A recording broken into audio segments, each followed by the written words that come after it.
Hello student, मैं फिर लेके आया हूँ सीबीएसई का question paper model test paper question number 12। Question को करने से पहले हम कुछ बातें पहले रिमाइंड करते हैं। तो हम जो है मीडियन के बारे में क्वेश्चन मीडियन से रिलेटेड है, तो मीडियन से रिलेटेड हमने क्वेश्चन जो है उसको हम जो रिकॉल करते हैं कि मीडियन क्या होता है। मीडियन जो है एक अनग्रुप डाटा है और उसके जो है डाटा के जो नंबर्स हैं हमें इंक्रीजिंग ऑर्डर में दे रखे हैं और हमने इसका मीडियन निकालना है। तो ये डाटा है, इस डाटा को हम काउंट कर लेते हैं कि कितने नंबर्स हैं। ये 1 2 3 4 5 6 7 8 9 और n की वैल्यू 9 है जो कि ऑड नंबर है। जब ये ऑड नंबर होता है तो मीडियन का फॉर्मूला होता है n + 1/2 टर्म। n की वैल्यू कितनी है 9, 9 + 1 10, 10/2 कौन सी टर्म होगी, फिफ्थ टर्म। तो फिफ्थ टर्म जो है इसका क्या हो गया 6, ये इसका मीडियन हो गया।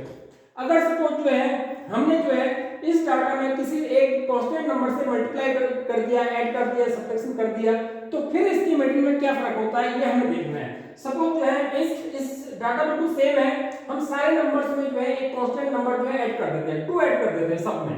तो इसमें 2 ऐड करेंगे तो पहला टर्म 3 हो जाएगी, फिर 5 हो जाएगा, इसमें 2 सॉरी दूसरी टर्म जो आपके पास 4 हो जाएगी, फिर इसमें 2 ऐड करेंगे तो 5 हो जाएगा, थर्ड टर्म में 2 ऐड करेंगे तो 6 हो जाएगा, इस टर्म में 2 ऐड करेंगे तो 8 हो जाएगा, 7 में 2 ऐड करेंगे 9, 8 में 2 ऐड करेंगे 10, 9 में 2 ऐड करेंगे 11 और 10 में 2 ऐड करेंगे 12। अब डाटा हमारे पास ये हो चुका है, डाटा हमारे पास ये हो चुका है। लेकिन अभी भी जो नंबर ऑफ टर्म्स हैं ये कितने हैं, 9 ही है ना, ये अभी भी 9 है। अभी भी इसका जो फॉर्मूला बनेगा बिल्कुल सेम यही बनेगा, मीडियन इक्वल टू सब कुछ यही बनेगा। अभी भी जो इसका मीडियन आएगा सेम इसी फॉर्मूले से आएगा क्योंकि n यहाँ पे 9 है, ये लगाएंगे तो मीडियन इसका अभी भी कौन सा आएगा, फिफ्थ टर्म आएगा। तो फिफ्थ टर्म जो है इसका फिफ्थ टर्म कौन सा हो गया, ये 8 हो गया। अब आप ऑब्जर्व करिए कि पहले मीडियन 2 था, अब मीडियन 8 हो गया है। मींस आपने सारे टर्म्स को जो है 2 ऐड कर दिए तो उसका मीडियन भी जो है +2 इंक्रीज होके आ गया, +2 इंक्रीज होके आ गया। ये कंसेप्ट मैंने इसलिए आपको बताया कि हो सकता है वो आपको एग्जाम में इंक्रीज ना करके डिक्रीज दे दे, हो सकता है वो आपको मल्टीप्लाई करके दे दे। तो अगर आपको इस तरह के क्वेश्चन में जो है, अब मैं क्वेश्चन को रीड आउट करता हूं, क्वेश्चन जो कि मैं डायरेक्ट क्वेश्चन पे नहीं आता हूं, क्वेश्चन पढ़ते हैं कि क्वेश्चन में आंसर क्या दिया हुआ है। The median of A set of 9 district observation is 20.5 if each of the observation of a set is increased by 2, the median of a new set, median जो है न्यू सेट का क्या होगा। कोई 9 ऑब्जेक्ट देख रहे हैं, 9 ऑब्जेक्ट्स में हमसे छिपा के रखे हुए हैं, ठीक है, उनका मीडियन जो है हमको 22.5 दे रखा है, ठीक है। और जो है ये कहता है कि जो ऑब्जेक्ट जो छुपा के रखे थे अगर उनको सबको जो उनकी वैल्यू है 2 बढ़ा दी जाए तो मीडियन में क्या फर्क पड़ेगा।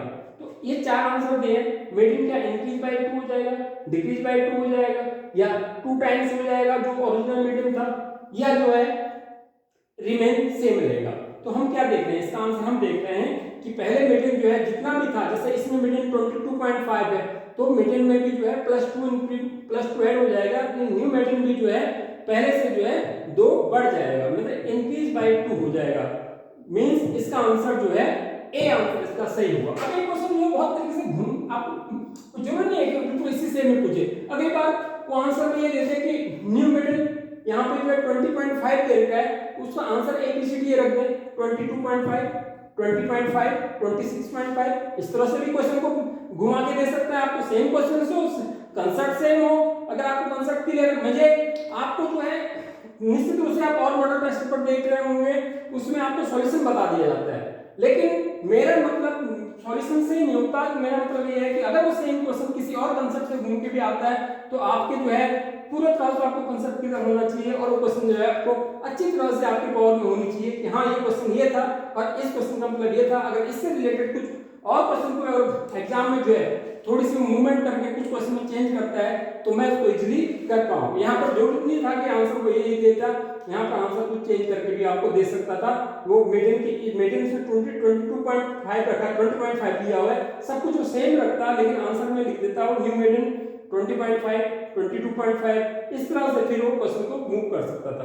तो इसलिए मैंने एक एग्जांपल लेके आपको उसको समझाने की कोशिश करी कि आप क्वेश्चन की डेप्थ तक जाओ, उसकी रूट तक जाओ, उसको समझने की कोशिश करो। एनसीईआरटी का जो मॉडल टेस्ट पेपर जो होता है, जो क्वेश्चन एनसीईआरटी द्वारा जो बोर्ड की एग्जाम कंडक्ट करती है, सीबीएसई जो पेपर रिलीज करती है सेंट्रल पेपर, वो जो है क्योंकि सीबीएसई जो बोर्ड की पेपर बनाती है तो उस पे बेस्ड होता है। तो उसको जो है डीपली जो है आपकी रूट तक मेरे साथ बने रहो। अगर आपको वीडियो पसंद आई तो उसको लाइक और सब्सक्राइब करिए, कमेंट लिखिए, आप सजेशन दीजिए। वीडियो देखने के लिए बहुत बहुत धन्यवाद।